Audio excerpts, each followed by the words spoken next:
Hello, malty malt whatnots. I'm Ralphie. Welcome to the Bothy, and welcome to an extra seasonal video from your eccentric whisky reviewer from the Bothy somewhere in the Irish Sea. I'm Ralphie, and I would like to recommend 3 particularly worthwhile, accessible, affordable, and good quality, heavily peated single malts for you to consider either buying for yourself or buying for friends who are really into their whiskies. Now, I've been around whisky for over 35, heading on 40 years now, and at this moment in time, we're spoiled for choice of what's available, and there's a lot more different flavours coming over the horizon soon from new distilleries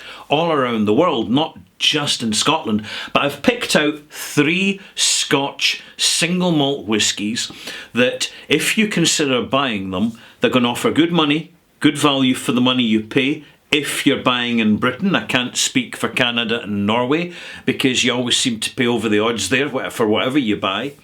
But they're very different as well. So if you were to buy all 3 of them for your peated whisky collection, you would get distinctively different peat-infused experiences. Peat, of course, is that sort of compacted, twiggy earth that you get in peat bogs, highly acidic. And when it's harvested, it's kind of just like a brick or a brown tube of vegetal matter, and until you burn it, it doesn't smell of anything. But when you do burn it, it creates this wonderfully pungent, absolutely distinctive aromatic vegetation bonfire note, which adds an awful lot of character and charisma to many single malt whiskies, not just in Scotland, but from other producers of whisky around the world. Now, the first one I want to introduce is Kilchoman Sannig. In my opinion, this is one of the best versions of Kilchoman that you can buy at the moment. I know you've probably heard that they've released a 15 or 16-year-old that's more cask influenced, but I would say that for the price, it's very expensive. So for value for money, the Sannig, which is a combination of ex-bourbon casks and ex-sherry casks, balancing off beautifully while retaining the youthful freshness of the peatiness, it's an absolute banger. Another banger, and one that tends to get overlooked by many people, is Kilchoman, Kilkerran, begins with K as well. Got me confused. I'm easily confused, by the way, but hey, regular viewers will already know that. This is Kilkerran from Glengyle Distillery. They can't call the whisky Glengyle because of copyright matters, but they can call the distillery Glengyle. It's right next door to Springbank.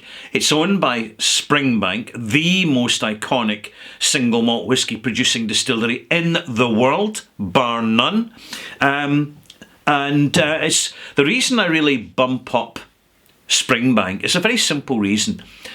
You need distilleries like Springbank to hold the reputation of Scotch single malt whisky intact, because unfortunately there's presentations from other distilleries that undermine Scotch whisky's global reputation as a superb quality product because of lazy production by some, note what I'm saying, some producers.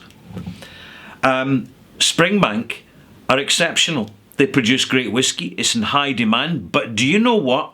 There's just not enough to go round, and therefore we've got to look at other options apart from Springbank itself. So why not just go next door to Kilkerran, who do both unpeated and peated whisky. This is the cask strength peated whisky from batch 8. It's bottled at 58.4%.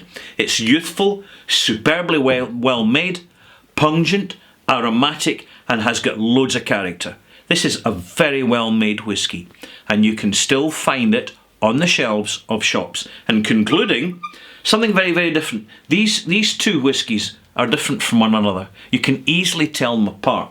Now, this is the easiest to separate from the other whiskies because it's been matured in Spanish ex-red wine casks, Rioja casks. It's part of the Sinclair series of Lechac from Tobermory Distillery on the Isle of Mull. Lechac, at the moment, in all its permutations, is phenomenal value and usually decent prices, and it's not going to last. Trust me. I've got the timeline here. I've been around whiskey a long, long time, malt mates. You know, I see which way the wind's blowing. I see how the wind fills the sails of the ship of destiny, etc. Anyway, I'm going to recommend this to you.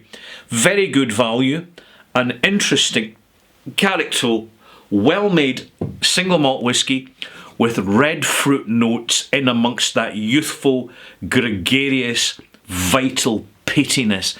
Fantastic. Bottled at 46.3%. Now, the Kilchoman is bottled at 46%. So you're noticing already, none of these are 40%. When you buy 40% peated whiskey, you automatically get less peatedness because there's less alcohol to hold the flavour. It's that simple.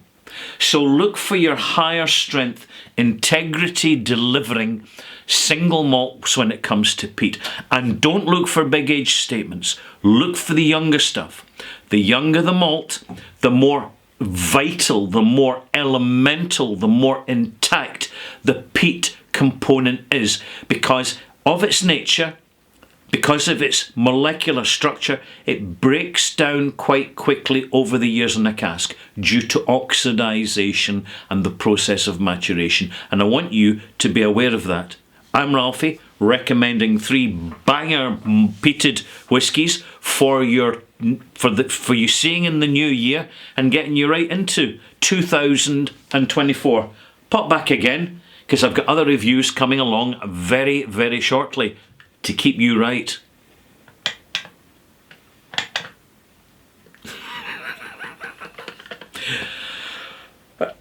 Jeez. So much for my dramatic, snappy, slick finish. McLivy clicker. This is the button that switches record off. It hasn't worked. I'm going to try again. Maybe it'll work this time. Maybe I'll have to switch the camera off manually. But that utterly ruined my dramatic finish, did it not? Here we go.